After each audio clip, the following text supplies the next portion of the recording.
तो मैंने मान लो अमेज़न पे काम स्टार्ट कर दिया, तो मुझे उसकी पैकेजिंग किस तरीके से करनी चाहिए? कैसे मुझे प्रॉपर पैकिंग करनी चाहिए अमेज़न की?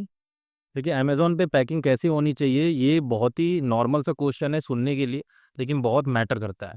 ये आपको भी मैं बता दे रहा हूँ क्योंकि देखिए, आपका प्रोडक्ट है, आप भी चाहोगे कि मेरा पैकेट जो है या मेरा प्रोडक्ट जो है, वो टॉप विज़िबिलिटी पे आए। मतलब आपका फर्स्ट पेज पे आए, सेकंड पेज पे आए, थर्ड पेज पे आए। तो ये बहुत आसान नहीं होता फर्स्ट, सेकंड, थर्ड पे आना। इसको करने के लिए बहुत सारी मेहनत होती है। उनमें से एक मेहनत का नाम है ये पैकेजिंग भी। अगर आप इस पैकेजिंग को सीरियस ले लोगे, तो आपका प्रोडक्ट में चांस बढ़ता है कि आपका जल्दी बिज़नेस ग्रो हो या आपका विज़िबिलिटी जल्दी बढ़े या आपका प्रोडक्ट बूस्ट हो, ठीक है? तो इस वीडियो में मैं इसी चीज़ के लिए बताऊँगा कि पैकिंग आपकी किस तरीके से होनी चाहिए या कौन से आइटम को आप किस तरीके से पैक करोगे और आप डिस्पैच करोगे ताकि कस्टमर भी सैटिस्फाइड हो और आपका प्रोडक्ट भी रैंकिंग पुश होता रहे, ठीक है? तो इसीलिए इस वीडियो को आप एंड तक देखना ताकि आपका सारा डाउट क्लियर हो जाए। तो मेरा नाम है रोहन और इनका नाम है लता। वेलकम टू माय चैनल जिसका नाम है सेलर नीड।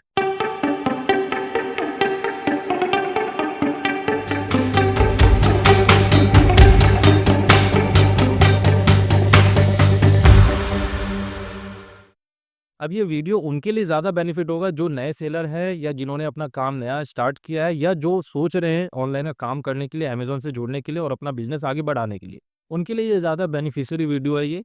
तो इसीलिए इस वीडियो को आप ध्यान से देखें ताकि आपका जो भी डाउट हो वो क्लियर हो जाए। पैकेजिंग को लेके बहुत से इश्यू होते हैं, तो किस तरीके का इश्यू होता है? देखिए, पैकेजिंग को लेके इश्यू क्या होता है, मैं आपको भी बता दे रहा हूँ, इनको भी बता दे रहा हूँ। पैकेजिंग को लेके देखिए, अगर आपकी पैकेजिंग सही नहीं है, तो सिंपल सी बात है, आपका प्रोडक्ट जो है वो कस्टमर तक डैमेज मिलेगा। जब डैमेज पहुँचेगा, तो कस्टमर ऑब्वियस सी बात है उसे रिटर्न करेगा। जब रिटर्न करेगा, तो इसमें नुकसान किसका हुआ? आप ही का हुआ, ठीक है? और आपका भी हुआ, अगर आप ऐसे हरकतें करेंगी तो भी। तो इसीलिए मैं आपसे यही आपको सजेस्ट करूँगा कि आप जब भी पैकेजिंग करें, सेफ़ली करें। अब यहाँ पे डिपेंड करता है क्या मतलब मैटर करता है क्या कि आपका प्रोडक्ट या कैटेगरी किस टाइप का है। अगर आपका फ्रेजाइल से रिलेटेड आइटम है, फ्रेजाइल मतलब टूटने-फूटने वाला क्रॉकरी सेट, इलेक्ट्रॉनिक आइटम या कुछ भी ऐसा आइटम जो टूटने वाला है, काँच का, शीशे का या कुछ भी ग्लास-व्लास बर्तन सेट। तो आपको तो ये पता है ना कि ये ट्रांसपोर्टेशन में डैमेज हो सकता है। तो आपको इस कैटेगरी के आइटम को अच्छे से पैकेजिंग करके आपको भेजना पड़ेगा। अब इस पैकेजिंग में क्या-क्या मटेरियल यूज़ होगा, वो भी मैं आपको अभी बता दे रहा हूँ। तो अभी आपने बताया कि जैसे कस्टमर रिटर्न कर देते हैं, पैकेज वगैरह डैमेज हो जाती है, हाँ। तो ये तो कॉमन सी प्रॉब्लम है जिसमें कि कस्टमर रिटर्न तो करेगा ही। इसके अलावा भी कोई और प्रॉब्लम होती है उसमें? आती है ना। अब देखिए, कस्टमर सबसे बड़ा प्रॉब्लम तो आपका यही है, कस्टमर अगर रिटर्न हो रहा है ना, सॉरी, कस्टमर के पास जो आइटम जा रहा है वो वापस आ रहा है आपके पास, तो ये सबसे बड़ा प्रॉब्लम है, ठीक है? देखिए, कस्टमर रिटर्न जो है ना, वो कभी बंद नहीं हो सकता और दूसरी बात कि आपकी गलती के कारण कस्टमर रिटर्न हो, तो ये सबसे बड़ा प्रॉब्लम है, ठीक है? आपका प्रोडक्ट अगर आपके गलती से रिटर्न आ रहा हो, तो ये यूज़लेस कारण होता है, ठीक है? मतलब नुकसान झेलने का। तो इसीलिए कोशिश ये हमेशा रहनी चाहिए कि आपकी तरफ से कोई गलती ना हो। कहने का मतलब क्या है, आपका अगर टूटने-फूटने का आइटम है, तो आपकी तरफ से तो 100% आपको देना होगा कि वहाँ पे प्रोडक्ट सही पहुँचे, ठीक है? तभी आपका प्रॉफ़िट होगा, क्योंकि प्रोडक्ट कस्टमर जब तक रखेगा नहीं अपने पास, तब तक आपका प्रॉफ़िट बनेगा नहीं। अब यहाँ पे दूसरा नुकसान जो है, दूसरे टाइप का नुकसान, वो भी मैं बता दे रहा हूँ। अगर प्रोडक्ट बार-बार, बार-बार रिटर्न आ रहा है, तो एक रिटर्न रेशियो बढ़ना स्टार्ट होगा, जिसके कारण विज़िबिलिटी पे बहुत बड़ा इम्पैक्ट पड़ता है। विज़िबिलिटी का मतलब जो टॉप रैंकिंग होता है ना, जैसे first, second, third, fourth, fifth, ऐसे इन सब पेज पे जो दिखते हैं प्रोडक्ट, तो उन पेज के जगह पे वो आपका प्रोडक्ट डाउन होता चला जाएगा। फिफ्थ पे दिखेगा, सिक्स्थ पे दिखेगा, सेवंथ पेज पे दिखेगा, हो सकता है 10th पे दिखे, हो सकता है कभी ऐसा समय आए कभी दिखे ही ना, ऐसा होता है। तो अब मान लो आपने सब मेहनत कर रहे हो, आप सब कुछ कर रहे हो, पैसा लगा रहे हो, सब कुछ कर रहे हो और आपका प्रोडक्ट दिखेगा ही नहीं, तो ऑर्डर ऑब्वियस सी बात है आएगा नहीं। जब ऑर्डर आएगा ही नहीं, तो आप क्यों कर रहे हो काम? सिंपल सी बात है। और यहाँ पे भीड़ लगा हुआ है, सब अपने प्रोडक्ट को पहले, दूसरे, तीसरे पेज पे लाने के लिए लगा हुआ है। क्योंकि सबको पता है कि जो दिखता है वही बिकता है और शुरुआत में अगर दिखेगा तो उसके ज़्यादा चांसेस होते हैं प्रोडक्ट बाय करने का, ठीक है?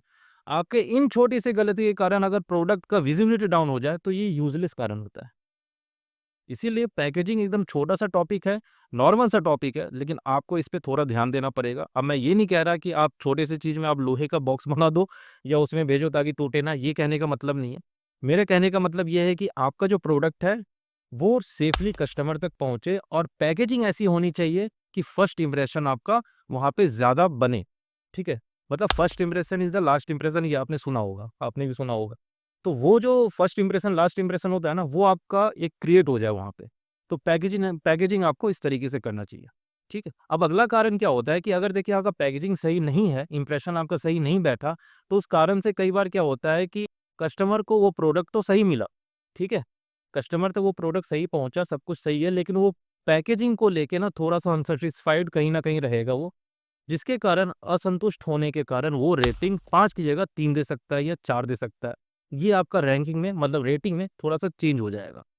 तो अगर यही चीज़ आप थोड़ा-सा इम्प्रूवमेंट करते अपने पैकेजिंग को लेके, तो वहाँ पे हो सकता था क्वालिटी वाइज़ में थोड़ा-सा 19-20 अगर हो जाता प्रोडक्ट में चलता है। पैकेजिंग अगर अच्छा रहे, तो 4 की जगह 5 आने का चांस बढ़ जाता है। अब मैं इसका मतलब ये नहीं कह रहा हूँ कि आप लो क्वालिटी करो लेकिन पैकेजिंग अच्छी करो तो आपका हो जाएगा, ऐसा नहीं है। कहने का मतलब है प्रोडक्ट भी आपकी अच्छी क्वालिटी की होनी चाहिए और साथ में आपका जो पैकेजिंग है वो भी प्रॉपर होना चाहिए अकॉर्डिंग टू प्रोडक्ट। तो कितने टाइप के पैकेजिंग मटेरियल होते हैं और मुझे किस टाइप का पैकेजिंग करना चाहिए? देखिए पैकेजिंग मटेरियल तो कई तरह के होते हैं लेकिन आपको अपने प्रोडक्ट के अकॉर्डिंग ही वो मटेरियल चूज़ करना चाहिए, ठीक है? जैसे कि मैंने स्टार्टिंग में ही बताया, आपका अगर डैमेज है सॉरी मतलब टूटने-फूटने वाला आइटम है तो इसमें आपको सेफ्टी ज़्यादा वो देना पड़ेगा। क्या-क्या पैकेजिंग मटेरियल होगा वो तो मैं अभी बता देता हूँ। लेकिन अगर आपका डैमेज होने वाला आइटम नहीं है, तो आप नॉर्मल भी पैकेजिंग करके आप भेज सकते हैं, ठीक है? पैकिंग के मैटर में सबसे पहले नंबर पे आता है आपका कूरियर बैग, ठीक है? कूरियर बैग आपको हर तरह के साइज़ में अवेलेबल है मार्केट में। आपको अपने प्रोडक्ट के अकॉर्डिंग चूज़ करना पड़ेगा साइज़, ठीक है? 8-10 से स्टार्ट है, उससे छोटा भी मिलता है लेकिन उनको कोई फ़ायदा नहीं। 8-10 से स्टार्ट है, आप बाकी कोई भी साइज़ ले सकते हो। 8-10, 10-14, 9-12, 14-18 ये इंच के हिसाब से मैंने साइज़ बताया। ये कोई भी आप चूज़ कर सकते हो, ठीक है? कुरियर बैग कैसा होता है, ये आपको मैंने दिखा दिया। अब ये कुरियर बैग के भी कुछ टाइप होते हैं, जैसे प्रिंट में लेना है या प्लेन में लेना है या आपको पीओडी में लेना है, नॉन पीओडी में लेना है, ये कुछ टाइप्स है, ठीक है? कि पीओडी, नॉन पीओडी क्या होता है? देखिए पीओडी क्या होता है, नॉन पीओडी क्या होता है, दोनों में डिफरेंस क्या है? कुरियर बैग आपका सेम ही रहेगा, फिर पीओडी का मतलब हो गया कि एडिशनल एक पॉकेट आ गया और नॉन पीओडी का मतलब हो गया बिना पॉकेट का। कहने का मतलब पहले क्या होता था कि आपने प्रोडक्ट को पैक कर दिया, ठीक है? उसके पैक करने के बाद जो सिटिंग लेवल होता था वो आपने पॉकेट के अंदर डाल दिया, जैसे कि फ़ोटो में भी आप देख पा रहे होंगे। तो जब फो सिटिंग लेवल अंदर से चला जाता था तो ऊपर से टेप लगाया जाता था या उसी में गमी रहता था स्टिकी, उसको चिपका दो और पैकेट डिस्पैच हो गया, ठीक है? लेकिन आज के डेट में क्या है, अमेज़न का पॉलिसी अब बदल चुका है, इसको आपको ध्यान में रखना होगा। अगर आपने ये पीओडी वाला या आपने वो लेबल डालने वाला सिस्टम करा, तो हो सकता है आपका ईज़ी शिप अगर आप कर रहे हो तो वो आपका फ़ेल्ड हो जाए या सस्पेंड कर दिया जाए या बंद कर दिया जाए, 2 महीने, 1 महीने या परमानेंटली डिपेंड करता है। या आपके अकाउंट पे कुछ पेनल्टी लगा दिया जाए या हो सकता है किसी एक स्टेज के आने के बाद आपका अकाउंट भी सस्पेंड हो सकता है। तो इस चीज़ का आपको ध्यान रखना है कि पीओडी वाला आप बेशक यूज़ करो, लेकिन जब लेवल की बात आए तो उसमें लेवल आपको नहीं यूज़ करना है। कौन-सा? पुराने वाला, डालने वाला। आपको स्टिकी पेपर का यूज़ करना है, ठीक है? स्टिकी पेपर का मतलब चिपकाने वाला। आपको पैकेट रेडी करो, उसके ऊपर चिपका दो, ठीक है? ये आपका प्रॉपर हो गया और ये पॉलिसी के अकॉर्डिंग है, ठीक है? अब नॉन पीओडी के बारे में बता दूँ कि उसमें कोई भी एडिशनल पॉकेट नहीं होता है, वैसे ही आप स्टिकी लेबल चिपका दो। ये हो गया पीओडी और नॉन पीओडी का फ़र्क, ठीक है? तो आप कोई सा भी लाना, आप ये ध्यान रखना कि कोई सा भी हो, पीओडी हो चाहे नॉन पीओडी हो, आपको स्टिकी लेबल ही लगाना है, ठीक है? पॉकेट के अंदर नहीं डालना है। इस चीज़ का ध्यान रखना आप, ठीक है? अब आते हैं अगले पॉइंट पे कि ये कूरियर बैग प्रिंट में भी आता है, नॉन प्रिंट में भी आता है, मतलब प्लेन में भी। तो आप चाहो तो अमेज़न का प्रिंट वाला कूरियर बैग ले लो या आप चाहो तो नॉन प्रिंट वाला प्लेन वाला ले लो। ये आप पे डिपेंड करता है, कोई मैटर नहीं करता है कि आप कौन-सा यूज़ कर रहे हो, ठीक है? नेक्स्ट क्या होता है? नेक्स्ट जो होगा वो टेप का यूज़ होता है, ठीक है? अगर आपका प्लेन पैकेट है तो आप ऊपर से टेप मार दो, टेप का यूज़ हो सकता है उसके ऊपर, अमेज़न प्रिंट का जो टेप आता है, वो आप यूज़ कर सकते हो ईज़िली, ठीक है? अब जब टेप का नाम मैंने लिया है तो टेप के बारे में भी मैं बता दे रहा हूँ आपको कि टेप भी कई तरह के होते हैं। एक तो हो गया आपका नॉर्मल ट्रांसपेरेंट टेप, जिसको एडहेसिव टेप भी कहते हैं नॉर्मली। तो आपको इस पैकेजिंग के लाइन में इसके साइज़ के हिसाब से यूज़ करना है। जनरली 2 या 3 इंच का चलता है, यही आपको यूज़ करना है। आपने एक बार देखा होगा गिफ्ट वाला पैकिंग 2 मतलब 1 इंची या छोटा उससे, जिससे गिफ्ट रैप होता है, वो वाला टेप यहाँ भी यूज़ नहीं होगा। साइज़ में 2 इंची का यूज़ होगा या 3 इंची का यूज़ होगा, ये डिपेंड करता है आप पे कौन-सा आप चूज़ कर रहे हो। ट्रांसपेरेंट की मैं बात कर रहा हूँ, ठीक है? इसके बाद ब्राउन कलर का एक टेप आता है, ठीक है? ब्राउन कलर का टेप भी आप 2 या 3 इंची कोई सा भी यूज़ कर सकते हो, ये आपके ऊपर डिपेंड करता है। इसके बाद अमेज़न प्रिम का टेप आता है, वो भी आप 2 इंची या 3 इंची कोई सा भी यूज़ करते हो कर सकते। 3 इंची में आपको अमेज़न प्राइम का मिल जाएगा, 2 इंची में नॉर्मल अमेज़न का टेप मिलता है। तो ये आप पे डिपेंड है कौन सा यूज़ करते हैं। तो टेप नॉर्मली यही है, पैकेजिंग के ऊपर आपको लगाना होता है और उससे पैकेट का जो लुक होता है वो और इन्हांस होता है, ठीक है?